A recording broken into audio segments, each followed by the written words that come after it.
Irmão, tem que ser assim, chegar e falar, meu irmão, a aula e acabou, eu não gosto de vocês e foda-se. Né?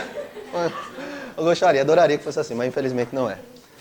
Bom, pessoal, depois dessa sessão aí, descarrego, né? E já pensando na prova, né? Vamos voltar agora aí com direitos humanos, que a gente vai tentar dar uma pincelada aí, principalmente nas questões, né? Vamos trabalhar aí com as questões de vocês. E a minha aposta principal para a prova é Pacto de São José da Costa Rica. Né? Convenção Americana de Direitos Humanos, porque são mais 70 e tantos artigos, então é muita coisa que pode ser cobrada. Porque a Declaração Universal de Direitos Humanos, ela é aquilo e acabou, velho. São só 30 artigos ali rapidinho, 7 considerações, e ela é muito direta, muito objetiva. Então não tem muito o que inventar. Alguns alunos me perguntaram em relação a direitos humanos,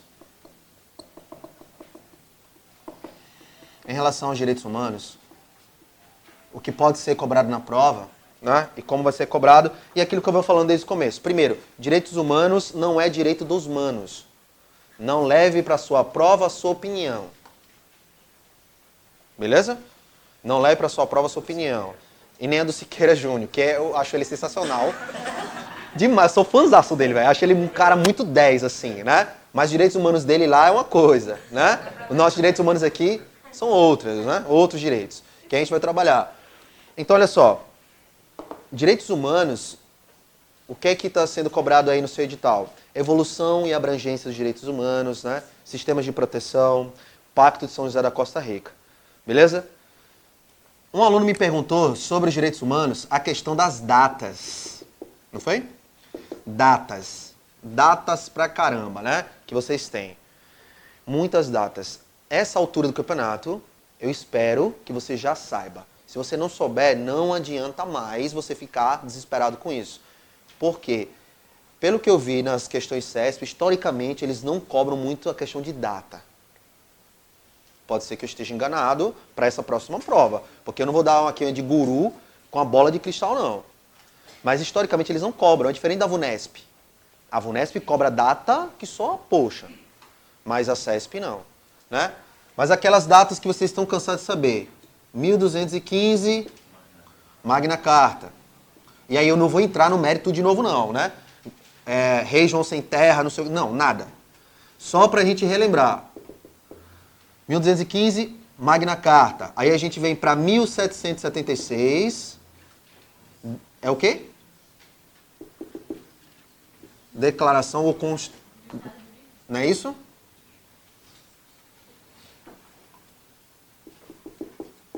A Declaração ou Constituição do Estado da Virgínia, né? Vou colocar só o Estado da Virgínia só pra gente lembrar. Virgínia. Beleza? Aí vem 1787. É o quê? Constituição norte-americana. Beleza? 1789, Revolução Francesa.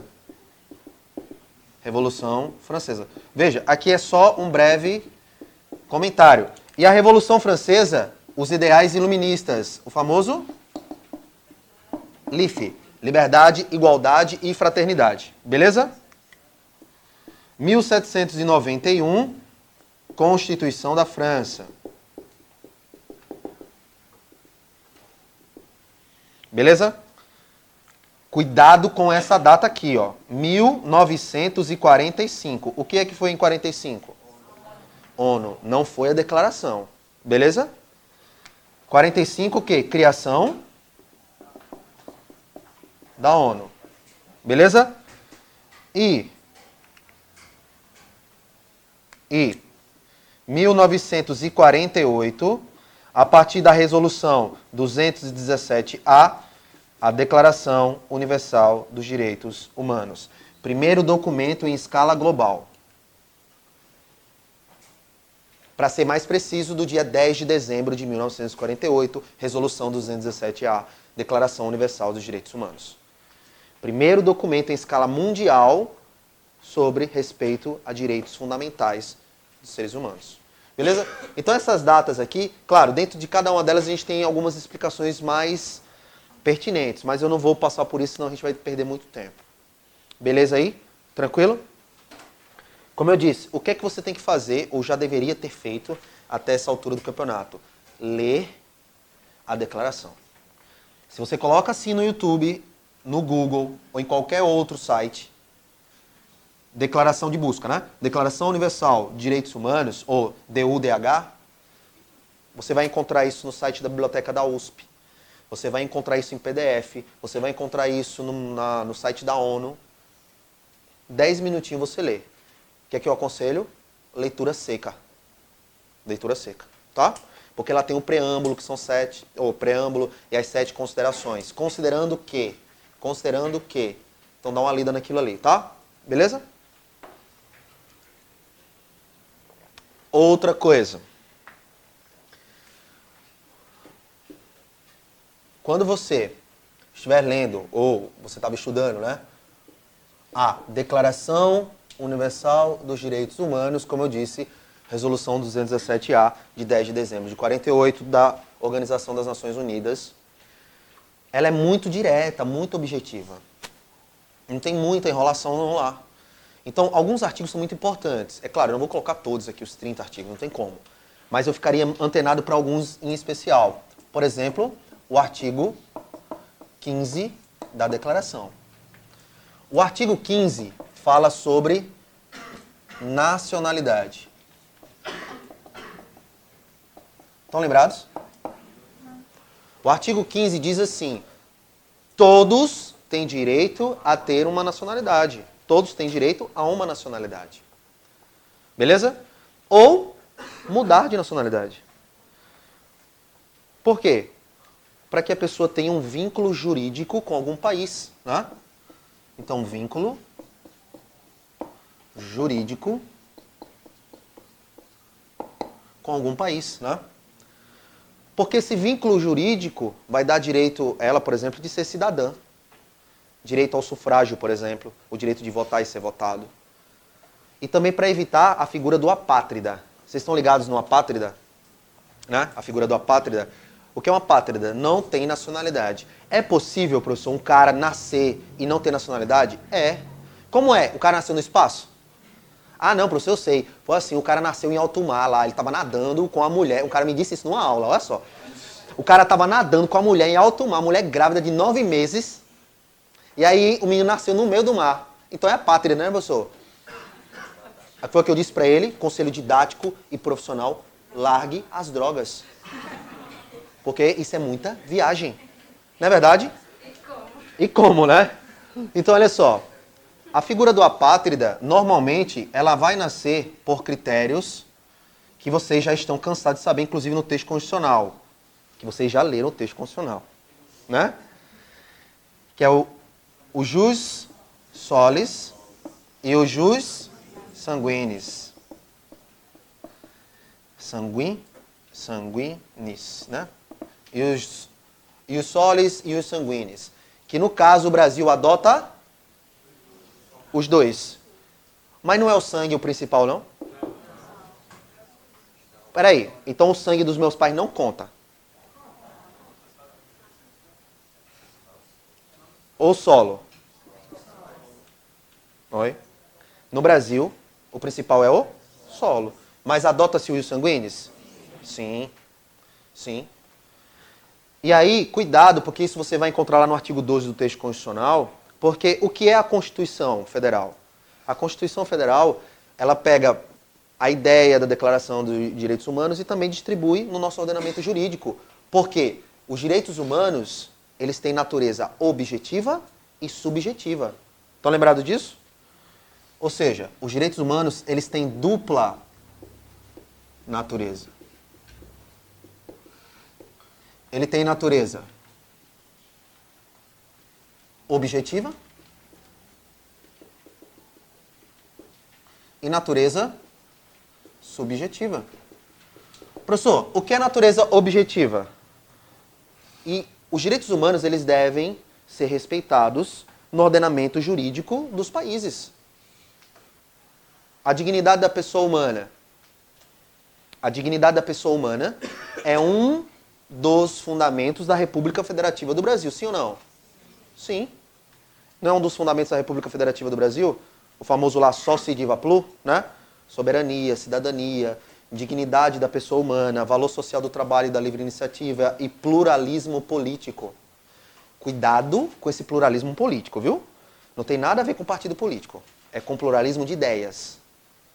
É torcer pro CRB, pro CSA, pro Flamengo, pro Vasco. Não torcer pra ninguém. Gostar de futebol, ou então gostar de tênis ou de vôlei. São ideias. Beleza? A dignidade da pessoa humana é um fundamento da República Federativa do Brasil.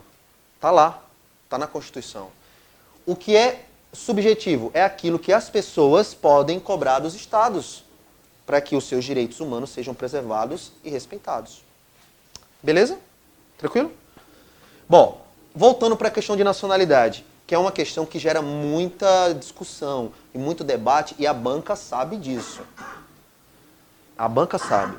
E ela cria uma situação hipotética, e é como ela sabe que aluno ama viajar na questão, aí ela faz as perguntas do tipo: um casal de brasileiro viaja a passeio para Nova York. Lá o menino nasce. Aí a pergunta ela faz: o menino é o quê? Americano. É o que todo mundo fala. Aí eu sempre pergunto: de onde você tirou isso? Meu amigo, eu não quero saber o que ele é lá, não. Eu não sei o ordenamento jurídico americano. Depende. A resposta mais adequada seria depende. Se o pai levar até uma repartição e registrar o moleque, ele é o quê? Nato. Mas se ele voltar a residir no Brasil, após atingida a maioridade, a qualquer tempo optar pela nacionalidade brasileira. E aí? Ah, professor, é americano, tenho certeza. Meu amigo, eu mal sei as minhas leis aqui, avalia de lá. Então, cuidado com essas viagens. Em relação, você não precisa saber o que acontece lá, velho. Você tem que saber os critérios adotados aqui, o que está no artigo 12 do texto constitucional. É o que diz o artigo 15, meu amigo. Todos têm direito a ter uma nacionalidade. Beleza? Então, se vem uma questão dizendo assim para você, que o Brasil pode negar a nacionalidade, não é? A naturalização, melhor dizendo, para um estrangeiro por questão de soberania nacional, isso está errado. Porque se o cara cumprir os pré-requisitos, quais são lá? 15 anos, ininterruptos, sem condenação penal. O Brasil pode dizer assim para o cara: não, eu não vou te dar a naturalização. Pode? Não, ele é obrigado. Ele é obrigado. Porque o Brasil é signatário da Declaração Universal de Direitos Humanos. Beleza até aí? Agora, nessa situação, lembra que eu falei a questão dos apátridas? Como é que nasce um apátrida, velho? Tem país que adota um critério só. É possível? É, velho. O cara vive num país que adota apenas o ius solis. E aí tem uma guerra aqui, uma guerra. Tipo Síria. Eu não estou dizendo que a Síria é ius solis. É uma situação hipotética, tá? Aí tem uma guerra. Aí um casal, e a moça está grávida, foge para um país em busca de refúgio. Eles correm, né? Beleza? Vai para um país em busca de refúgio. Beleza?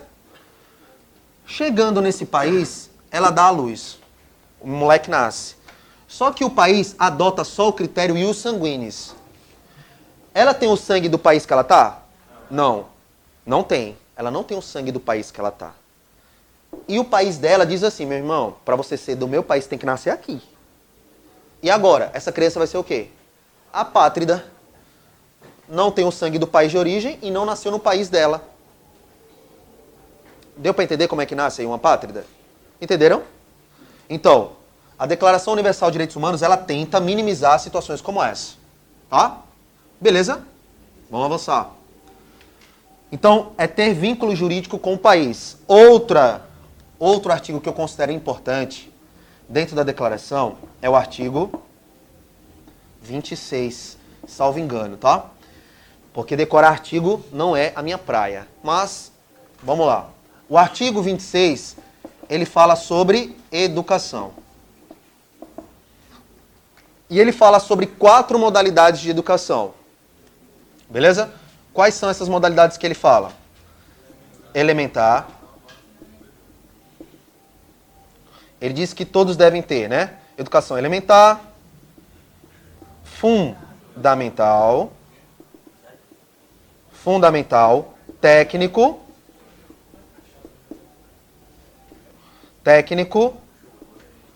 e superior. Beleza? Olha só. Vamos lá. Vamos seguir. Elementar, fundamental, técnico e superior.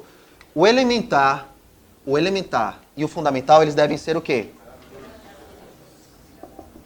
Gratuitos.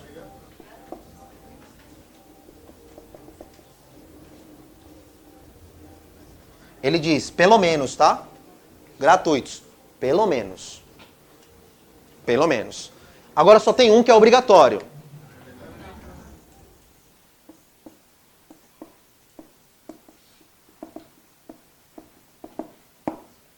Elementar. Beleza? O técnico. Ele tem que ser o quê? Acessível. Acessível a todos. E o superior baseado no mérito. Eu acho que são 2 artigos que eu considero muito importantes para a sua prova. A questão de nacionalidade, tá? Direito à nacionalidade e direito à educação. Claro, existem outros. A questão da escravidão e da servidão. Mas isso aí, como eu disse, a Declaração Universal de Direitos Humanos, você dá uma lida nela em 10 minutos. Dependendo aí da sua velocidade de leitura, às vezes até em menos. Beleza? Porque ela é pequenininha. Diferente do Pacto de São José da Costa Rica. Suave aí? Posso avançar? Vamos lá. Antes da gente começar as questões, eu vou só trabalhar uma ideia geral do Pacto de São José da Costa Rica. O Pacto de São José da Costa Rica é um tratado internacional de direitos humanos, certo? Certo, né? Beleza, vamos lá. A partir da Convenção Americana de Direitos Humanos. Então a gente está falando do Pacto de São José da Costa Rica. O Pacto de São José da Costa Rica, ele foi criado, e aí vem mais datas, em 1969. Beleza? O Pacto de São José entrou em vigor em 1978. E foi ratificado, ou seja, ingressou no ordenamento jurídico brasileiro em 1992. E aí vem a questãozinha que eu acho top para sua prova. Tratados internacionais de direitos humanos, como vocês sabem, que entram no ordenamento jurídico brasileiro, terão força de quê? Calma, eu não falei do pacto. Emenda constitucional. Se seguir aquele rito, né? Votar nas 2 casas, 2 turnos em 3/5. Beleza. Então, o Pacto de São José da Costa Rica, e eu já ouvi muito isso, o Pacto de São José da Costa Rica, por ser um tratado internacional de direitos humanos e ter entrado no ordenamento jurídico brasileiro, tem valor de emenda constitucional. Isso está errado. Isso está errado. O Pacto de São José da Costa Rica, ele tem força supralegal ou infraconstitucional. Cuidado com isso aí. Eu estou vendo muita gente boa errando esse tipo de questão. Ele tem força supralegal. Está acima das leis. O que o Pacto de São José da Costa Rica fez? Ele revogou a prisão do depositário infiel.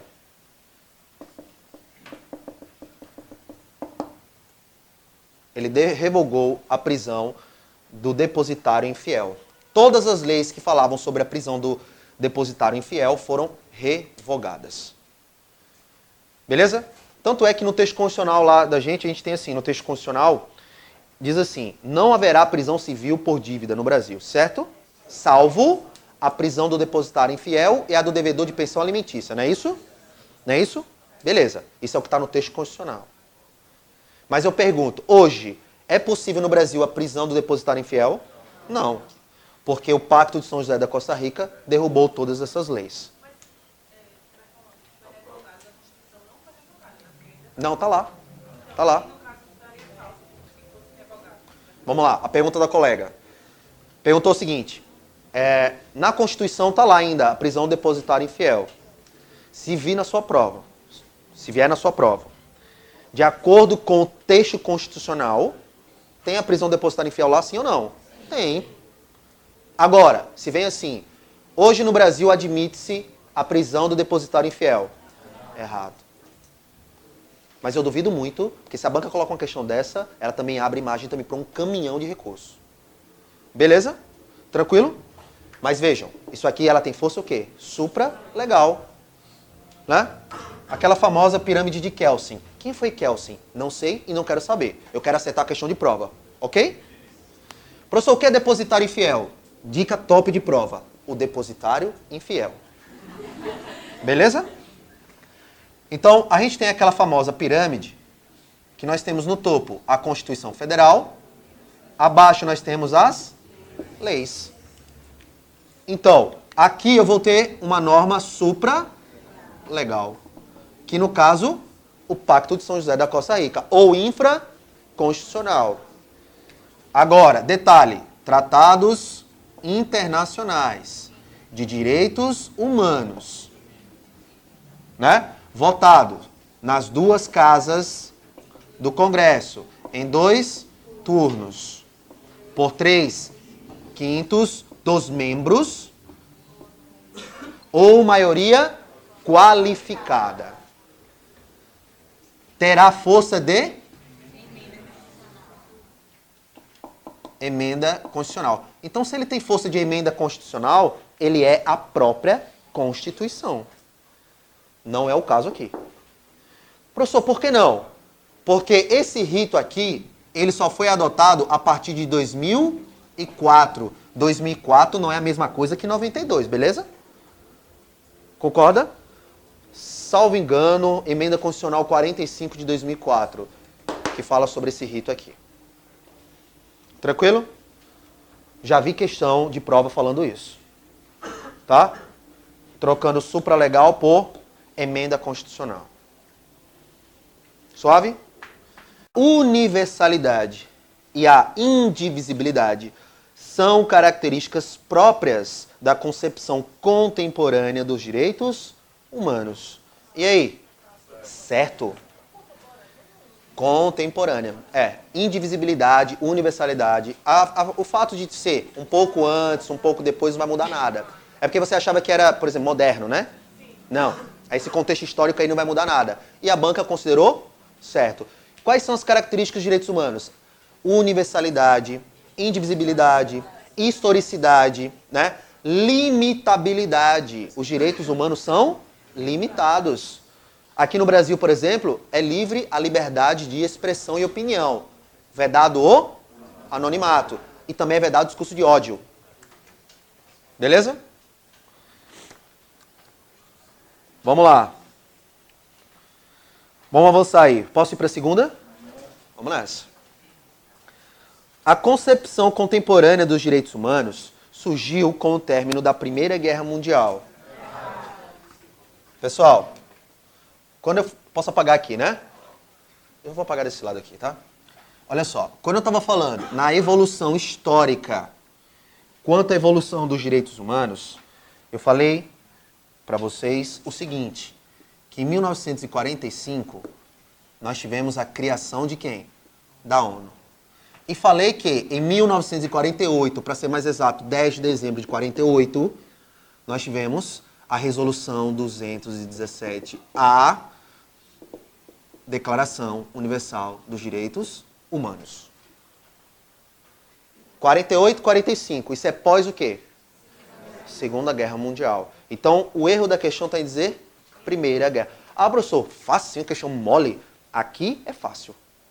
Mas na hora da prova, você com um monte de informação, o teu cérebro passa batida às vezes nesse tipo de questão. O que é que eu estou falando? Às vezes é mais atenção do que própria inteligência ou conhecimento. Tem que estar ligado. Eu estou falando que no concurso que eu passei da Polícia Civil, eu errei uma questão dada. Sobre 3TH não tem graça. Né? 3TH não tem graça. Já ouviram? 3TH não tem graça. Tráfico, terrorismo, tortura e hediondos. Né? Não tem graça e anistia. Beleza. Aí a questão vinha assim. Ela é insuscetível, né? O texto constitucional diz, é insuscetível de graça e anistia. O que é insuscetível? É insuscetível. Quando você está estudando, meu filho, você tem que decorar. Aí depois você vai ver o que significa. Porque se você for olhar o significado de cada palavra, você não caminha. E aí eu decorei isso. Insuscetível de graça e anistia, insuscetível de graça e anistia, insuscetível de graça e anistia. Caiu na minha prova. Eu disse, oxe, múltipla escolha, né? Oxe, meu amigo, tá dado. Não vou ratar essa questão, não. Tráfico, aí ele falou tráfico, tortura, tal. É insuscetível de graça e anistia. Aí eu, meti lá o xão, li 3 vezes. Sabe o que é que estava escrito? Suscetível. Sacanagem da banca, né? Os caras tiraram o in, tiraram o prefixo. Ou seja, aquilo que não podia, agora pode. Uma baita filha da putagem. E eu me passei. Cheguei do lado, eu só percebi do lado de fora. Quando eu olhei para a prova, eu disse, vou passar não. Um jumento errar uma questão dessa, né? Eu juro por Deus, porque a questão, meu amigo, a questão riu da minha cara. Ela deu gargalhadas na minha cara. Ela só tava falando assim, você é burro, velho. A questão tava dada. E a minha prova lá foi em 2 horários. De manhã a prova objetiva e à tarde a redação. Eu ainda pensei em nem voltar. Eu disse, caralho, errei isso, eu não vou passar. Mas eu disse, não, já tô, né? Eu tô aqui, eu tô na merda, eu vou ficar. Do outro lado do país, vou fazer. E, graças a Deus, eu consegui compensar nas outras matérias. Né? Mas vejam, uma questão dada. E tem que estar ligado nisso. Beleza? Oi? Se eu bisonhei? Ah, sim, mas eu bisonhei feio também, viu, velho? Eu bisonhei muitas pessoas também, tá?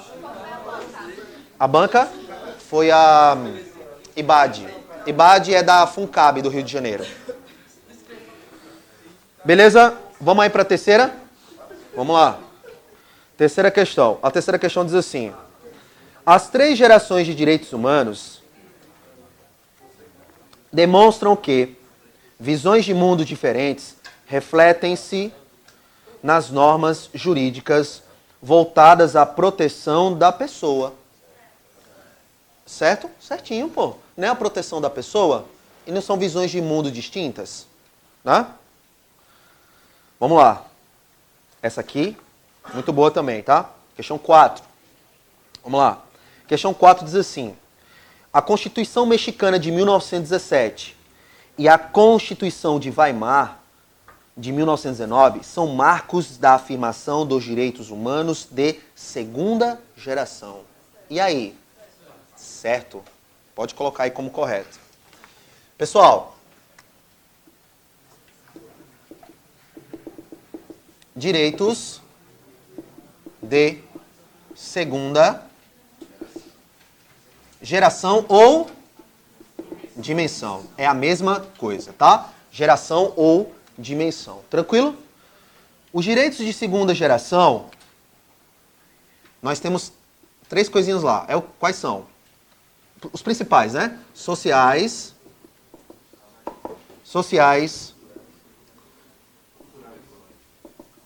culturais e econômicos. E o direito também à igualdade. A sequência do LIF, né? A sequência do LIF. Liberdade, igualdade, fraternidade. Os direitos sociais a gente encontra, por exemplo, no texto constitucional, no artigo 6º da Constituição. Direito à educação, direito à segurança. E aí a segurança que vocês vão fazer parte. Polícia. É um direito social. É um direito social. Direito de segunda geração. que vocês vão fazer parte se Deus quiser. Amém? Amém. Amém. Meu amigo, nessa hora, veja, essa altura do campeonato, só tenho também mais um conselho altamente profissional e didático. Rezar muito. Mas eu tô falando sério, velho. Sem fé não vai não. Sem fé não vai não. E não é aquela fé desesperada. É você ter uma coisa pra se segurar, né? Então, irmão, segura na mão de Deus e vai. Amém. Vamos lá. Pessoal, direitos de segunda geração. A primeira Constituição a garantir direitos sociais foi a Constituição do México. E a mais importante, ou uma das mais importantes, né? Vou colocar ela como mais importante. A mais importante também garantiu direitos sociais. Também garantiu direitos sociais. A Constituição de Weimar. Ou Weimar, né? É assim que se escreve, não é isso? Weimar, que é de onde essa Constituição? Alemanha. Essa primeira aqui, que eu acabei esquecendo de colocar a data, de 1917. E essa segunda aqui, de 1919. É a mais importante, a de Weimar. Por quê? Não sei, não quero saber. E tenho raiva de quem sabe. Mas lembre-se dessas duas constituições e de suas respectivas datas. Qual é a dica? Qual é a dica? 2 anos, tchau. 2 anos após a do México. Ou seja, 2 anos de diferença de uma para outra. Só isso. Viu? Beleza? Tranquilo aí? Vamos avançar.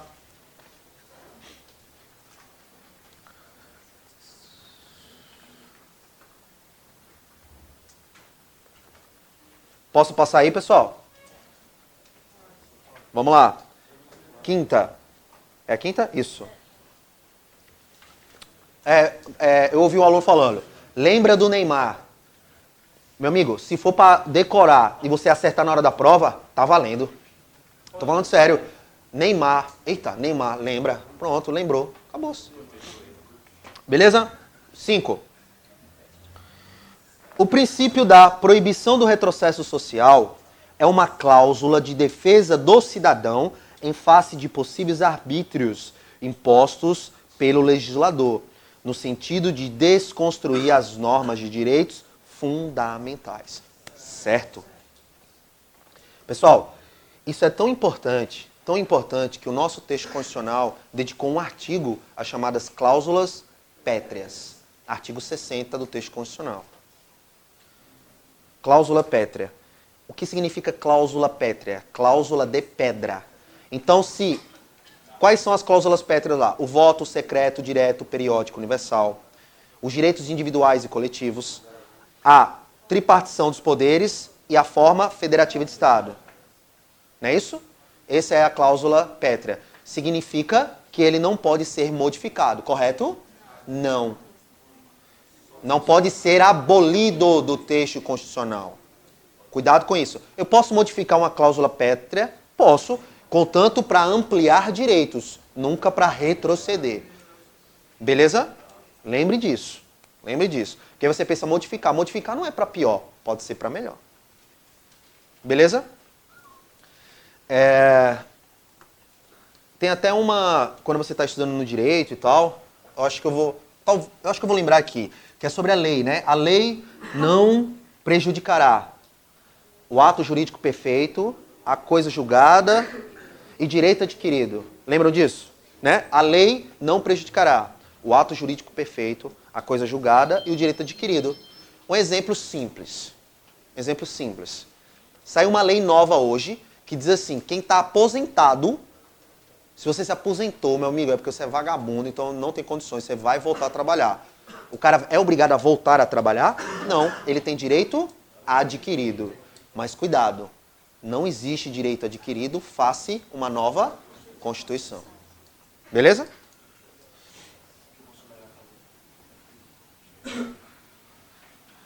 Vamos lá. Vamos para a próxima aí.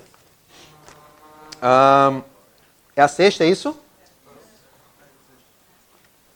Ah, tá. Ele fala agora sobre a corte, tá?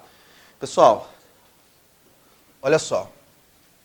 Dentro do Pacto de São José da Costa Rica, foi previsto aí dois órgãos de proteção de respeito aos direitos humanos, tranquilo?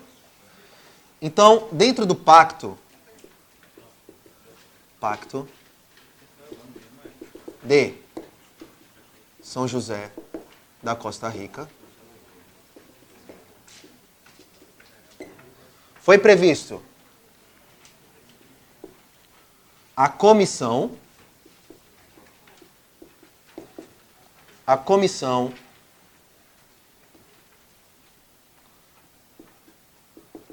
Americana de Direitos Humanos, né? Americana de Direitos Humanos. Vamos abreviar aqui, né? E a Corte Interamericana, Corte Americana, vamos abreviar rapidinho, Americana de Direitos Humanos. Beleza? São órgãos distintos. Tranquilo? Sabe como pode ser chamada a Comissão Americana de Direitos Humanos? Comissão. Parece brincadeira o que eu estou falando, né? Mas é o que está no texto. É o que está no texto. Que ela poderá ser chamada de comissão. Parece até piada, né? Mas não é. E a corte? De corte. Lembrem-se, a corte e a comissão, elas têm uma composição. Qual é a composição da comissão? 7 membros. 7 membros. Beleza? Da corte, qual vai ser a composição? Composição. 7 juízes.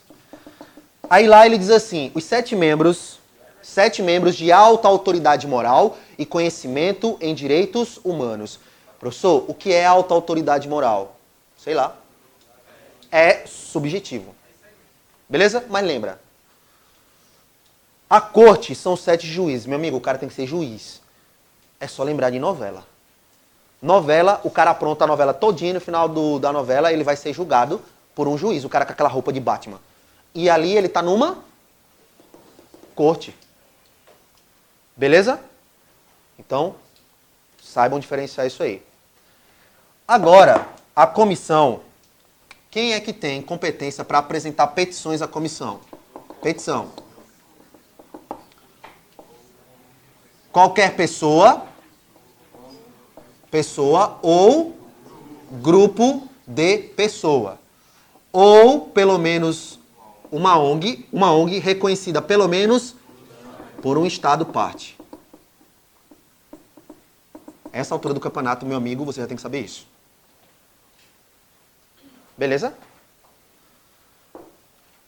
Quem tem competência para submeter casos...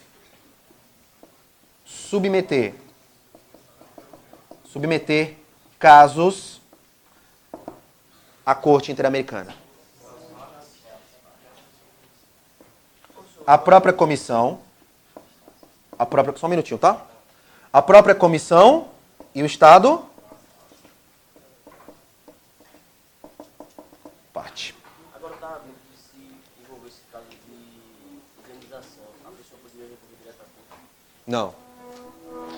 Ele está dizendo se a pessoa pode recorrer direto à corte. Não. Não, eu vi que em caso de indenização, ela poderia recorrer. Em caso de indenização, você viu isso em que artigo? Você lembra? Tá. Em caso de indenização, recorrer à corte. Por enquanto, não. Não vi nenhuma questão CESP trabalhando essa ideia. É bom ter cuidado com isso. É bom também dar uma olhadinha nisso aí no artigo que fala sobre isso. Beleza aí? Tranquilo? Vê se você acha isso aí e a gente comenta isso daqui a pouco, tá? Ah, outra coisa importante aqui dentro da corte é o quórum. Quórum é de quantos? 5. A eleição de juízes da Corte Internacional de Justiça ocorre por maioria de votos na Assembleia Geral e no Conselho... Foi essa que eu tô lendo? Eu li errado, não foi? A eleição de juízes... Tá, vamos lá. O princípio do retrocesso foi essa, né? A eleição de juízes da corte, é essa a questão? De justiça ocorre por maioria simples, não foi isso? De votos na Assembleia Geral e no Conselho de Segurança das Nações Unidas. E aí? Errado. É maioria absoluta.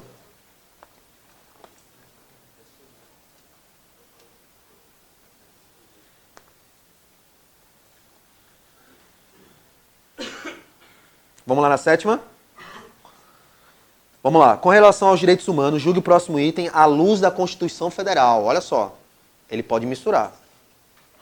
Ele diz assim: o Brasil não se submete à jurisdição do Tribunal Penal Internacional. É erradíssimo. É erradíssimo. Por que está errado? Isso aí você vai encontrar no artigo 5º da Constituição Federal, parágrafo 4º. Lá no finalzinho dos direitos individuais e coletivos. No final, parágrafo 4º. Ele diz assim: o Brasil se submete à jurisdição do Tribunal Penal Internacional. Beleza? Vamos lá. Avançando. Qual é a próxima? 10 já? Misericórdia. 8. Vamos nessa. 8, né? O Sistema Global de Proteção dos Direitos Humanos foi instaurado pela Carta Internacional dos Direitos Humanos. Pessoal, essa daí provavelmente, se você souber, é porque você respondeu alguma questão nesse sentido. Mas primeiro, isso está certo.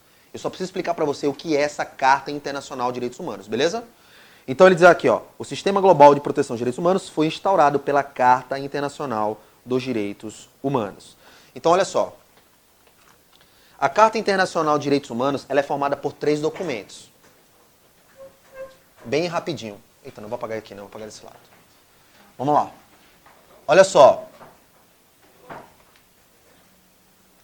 A Carta Internacional de Direitos Humanos, Carta Internacional de Direitos Humanos. Ela vai ser formada por 3 documentos. 3 documentos importantes, tá? Quais são os 3? A Declaração Universal dos Direitos Humanos. A Declaração Internacional. Deixa eu só conferir aqui, tá? Declaração Universal de Direitos Humanos. Ah, não. Pacto Internacional. É isso mesmo. Pacto Internacional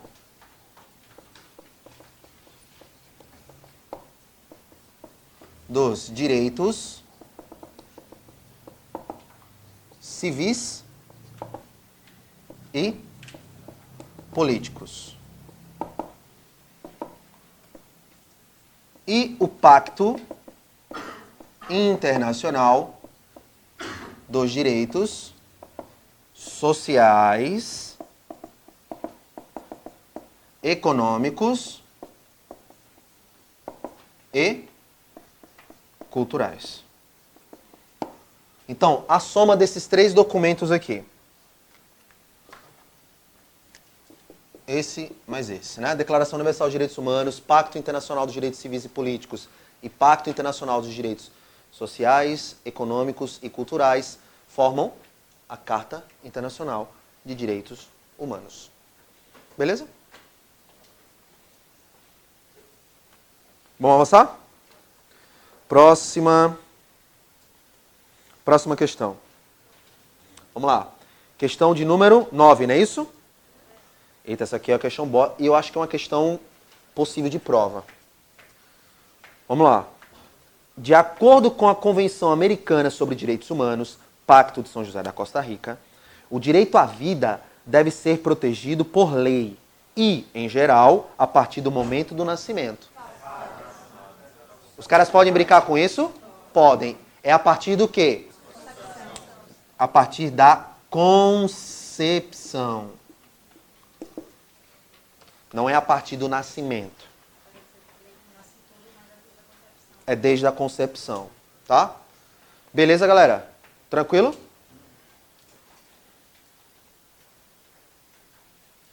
Dez. Qualquer pessoa ou grupo de pessoas ou entidade não governamental legalmente reconhecida em um ou mais Estados-membros da Organização dos Estados Americanos tem competência para ingressar com petições que contenham denúncias ou queixas de violação da Convenção sobre Direitos Humanos perante a Comissão Interamericana de Direitos Humanos. E aí? Certo? É o que está aqui.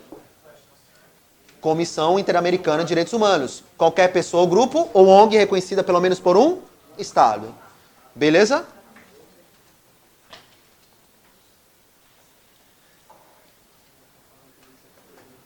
Vamos na 11. Vamos na 11? Vamos lá. De acordo com a Convenção Americana dos Direitos Humanos, nos países onde a pena de morte tenha sido abolida, essa forma de punição só poderá ser restabelecida para os crimes mais graves. Errado. Se foi abolida, não pode restabelecer pena de morte. E se não aboliu, só para crimes mais graves. Ele perguntou, professor, se não aboliu, só para crimes mais graves.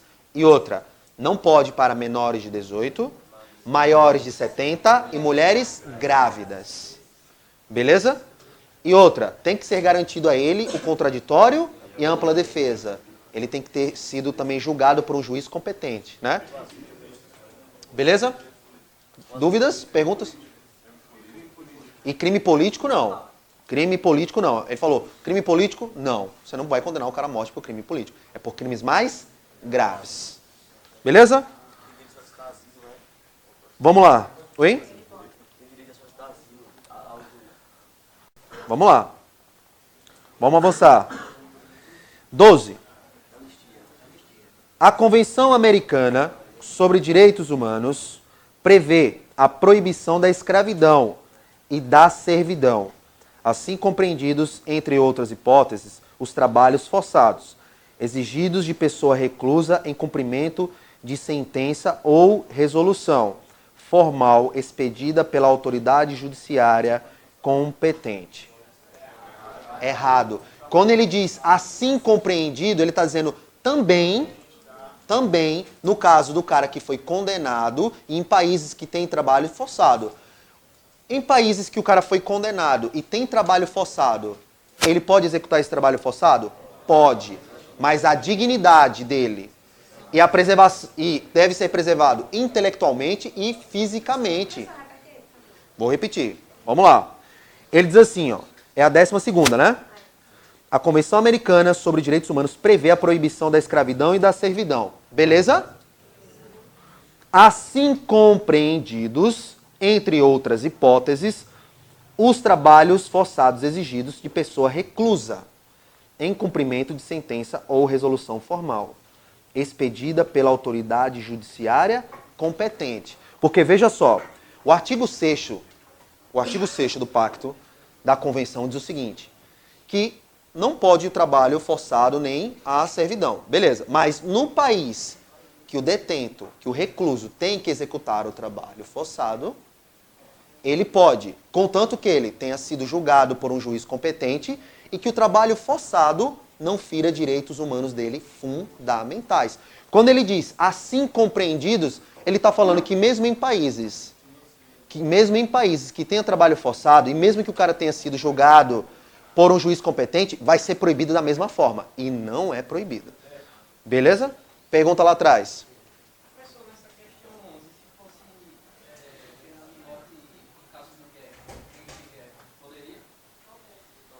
De acordo com a Convenção Americana de Direitos Humanos? Crime de guerra, poderia? Sim, crime de guerra, mas aí o cara tem que ser julgado de acordo com o Código Penal Militar. Mas você não pode, se você aboliu, que no Brasil, por exemplo, ele tem Salvo em caso de guerra declarada. Se tiver Sim, sim. Ah, é essa a sua pergunta? Ah, entendi. Mesmo que ele tivesse abolido em caso de guerra. Por exemplo, o Brasil. O Brasil tem lá, não haverá pena de morte, salvo caso de guerra declarada. Se não houvesse esse salvo e nós estivéssemos em guerra aqui, mesmo assim não poderia pena de morte. Por quê? Porque não tem esse salvo. É essa a pergunta? Tranquilo? Beleza, vamos seguir. Ah, foi você me mandou essa dúvida, não foi? Beleza? Tranquilo aí? Vamos avançar? A próxima questão é a 14. Vamos nessa. Oh, desculpa. Tem a 13ª, eu até grifei aqui. A 13ª, ela tá como questão, mas ela não é questão, beleza? Vamos para 14. Vamos lá? De acordo com a referida convenção, é essa daí mesmo? Vamos lá. De acordo com a referida convenção, toda pessoa tem direito à liberdade de pensamento e de expressão. Porém, está sujeita à responsabilidade ulterior e à censura prévia. Errado. Não, o que está errado é o seguinte. Veja só, ele diz no final, está sujeito à responsabilidade ulterior. Tá certo aí? Tá, pô. Ele pode ser responsabilizado depois? Pode. Agora, a censura prévia, não. Tranquilo? Censura prévia não pode. Agora, o próprio pacto, e aí tem uma partezinha lá que é bem polêmica. E cuidado com isso. Lá ele fala sobre censura prévia. Cuidado. Ele fala sobre censura prévia quando fala, por exemplo, de espetáculos que ferem, por exemplo, questões de crianças. Aí ele está se referindo à classificação etária, classificação por idade. E não é uma censura prévia. Cuidado com isso aí. Questão CESP. Quando ele diz que é possível censura prévia, não. Beleza? Tranquilo? Vamos lá. De novo. Porém, está sujeita à responsabilidade ulterior e à censura prévia. O que é responsabilidade ulterior? Ulterior significa depois. Eu posso falar o que eu quiser de você, mas eu posso ser responsabilizado depois. Beleza? Avança? Vamos lá. Oi. Se tivesse só censura, não, errado do mesmo jeito. Errado do mesmo jeito. Beleza? Censura não pode. Tá? Vamos lá. A próxima agora, né? O que para vocês é a 15, tá certo? Vamos lá. Ainda sobre o pacto. A referida convenção estabelece que somente o casamento ou a união estável é o núcleo natural e fundamental da sociedade e deve ser protegido pela sociedade e pelo Estado. Errado. Pessoal, isso, ó a palavra categórica. Somente. E outra, ele diz o seguinte, ó. Ele diz somente o casamento ou a união estável. Sabe quem é o núcleo natural e fundamental da sociedade? A família. Família. E família é um conceito muito amplo. Cuidado com isso, viu? Questãozinha cabulosa, né? Pessoal, essas questões mais polêmicas, é essa que você tem que acender o alerta, porque pode ser cobrado em prova. Vamos lá. Pessoal, isso daqui, sabe o que é? Sabe o que é isso daqui? É Ctrl+C, Ctrl+V do pacto. O pacto diz assim, ó. Ele diz assim, a referida estabelece que somente o casamento. Não. Sabe como é que está lá? Diz assim, ó. A família é o núcleo natural e fundamental da sociedade. Vou repetir. A família é o núcleo natural e fundamental da sociedade. Por que ele trocou família por casamento ou união estável? Porque ele sabe que na sua cabeça você só pensa família, homem, mulher, casados. Entendeu? E família, até como a própria colega aqui falou, é muito mais amplo. É muito mais aberto. Por exemplo, aqui, essa sala. A gente pode se caracterizar como uma família. Por que não? Qual o problema nisso? A família é o núcleo natural e fundamental. Quando ele diz que é somente o casamento ou a união estável, ele está dizendo que só vai ser família se o cara for casado. Entenderam aí a diferença? Tranquilo? Vamos lá. 17. Desculpa, 16. Sobre os Estados partes, somente os Estados partes e a Comissão Interamericana de Direitos Humanos têm o direito de submeter um caso à decisão da Corte Internacional de Direitos Humanos. Certo. Pessoal, quem tem competência para submeter casos? Olha aqui no quadro. Comissão, Estado parte. Somente. Questão CESP. Questão CESP. Olha só, isso daí você vai encontrar no artigo 61, inciso 1. Somente, aí você viu um nome categórico, você imaginou que está errado. Nem sempre, cuidado. Ele disse, somente os Estados partes e a comissão têm direito de submeter um caso à decisão da Corte. Isso daí é Ctrl+C, Ctrl+V. Tirou do pacto, colocou na prova. Beleza? E outra, a parada está no quadro. Quem tem competência para submeter um caso? Comissão? Apenas. Somente. Exclusivamente. Beleza? Vamos lá. Veja, isso aqui não foi questão minha inventada, não. Questão CESP. E o que a banca considerou? Certo. Beleza? 17ª.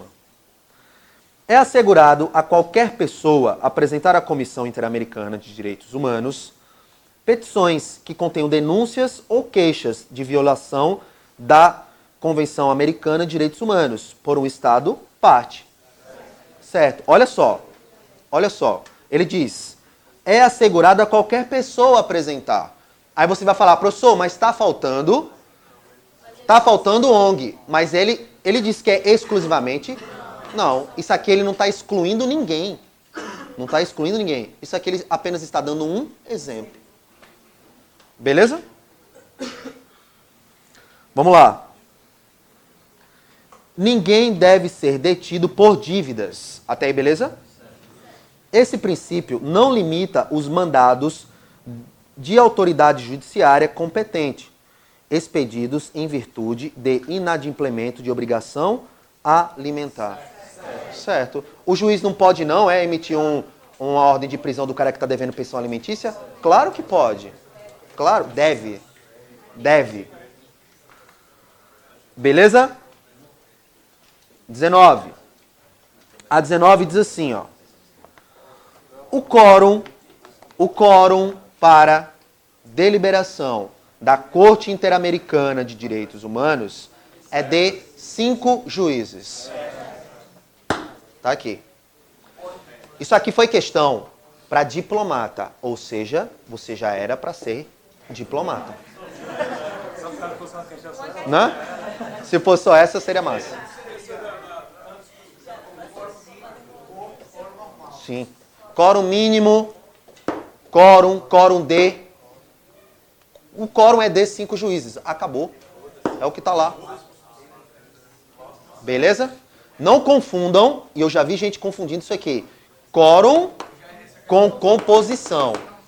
Quórum é uma coisa, composição é outra. Beleza? Vamos aí para a 20ª e última. A convenção... eu tenho um detalhe para a gente, antes de terminar, tá? Não vou terminar essa questão e eu tenho uma informaçãozinha para vocês. A Convenção Americana sobre Direitos Humanos, Pacto de São José da Costa Rica, ao reconhecer o direito à vida, aboliu expressamente a pena de morte de todos os países que adotaram a Convenção. Errado. Ela não teve força para abolir a pena de morte. Ela apenas disse que nos estados que ainda mantêm, pode, contanto que o cara seja julgado por um juiz competente e crimes mais graves. Não pode menor de 18, maior de 70 e mulheres grávidas. Pessoal, mais um detalhezinho. Mais um detalhezinho que caiu recentemente no CESP. Recentemente caiu no CESP uma questão assim, ó.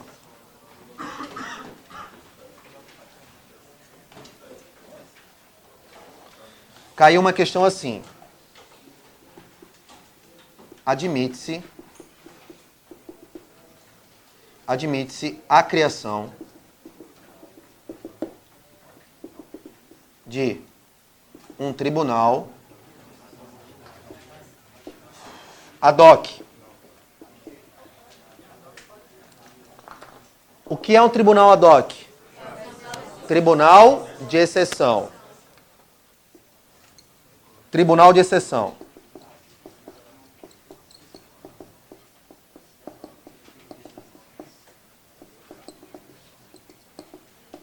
Tribunal de exceção. O que é o tribunal de exceção? Um exemplo, o tribunal do crime, do tráfico de drogas. O tribunal do crime. O tribunal do crime é o tribunal de exceção. O traficante lá se julga, por exemplo, o juiz e condena uma pessoa à morte. Tribunal de exceção. Por isso que até o próprio texto constitucional da gente diz que não haverá tribunal ou juízo de exceção. Tribunal de exceção. Beleza? Não pode. Quando a questão diz que admite-se, isso aqui está certo ou errado? O certo era? Não. Agora está certo? Não, não tá, porque isso aqui é uma próclise e vem para cá. Não é verdade? Agora tá certo. O advérbio não atrai? Beleza? Então, cuidado com isso aí. E outro detalhe para sua prova. Depois dê uma lida, que se eu não me engano, é o artigo 55. É o do juiz ad hoc? Tem certeza, velho? Eu me lembro de o artigo 55, cara. Alguém tá aí com a declaração, compacto? Não. Não, né? Mas dá uma olhadinha. Entre o 52 e o 55. Vamos lá, beleza? Lá ele fala sobre um juiz ad hoc. É possível? É. E lá ele diz os motivos. É possível juiz ad hoc? É. Leia isso daí, que ele vai explicar para você direitinho. É artigo 55? Beleza, aqui. Minha memória tá melhor do que a sua, né? Então vamos lá. Olha só, artigo 55, inciso 2º. Ele fala que é possível um juiz ad hoc. O juiz, e outra, galera, presta atenção. Ele diz o seguinte: o juiz do estado parte, que compõe a corte, ele poderá designar um juiz ad hoc. Poderá, não diz deverá. Cuidado com isso aí, beleza? Juiz ad hoc é possível? É. O que não é possível é tribunal ad hoc. Beleza? Galera, valeu e a gente se vê aí. Falou, boa prova!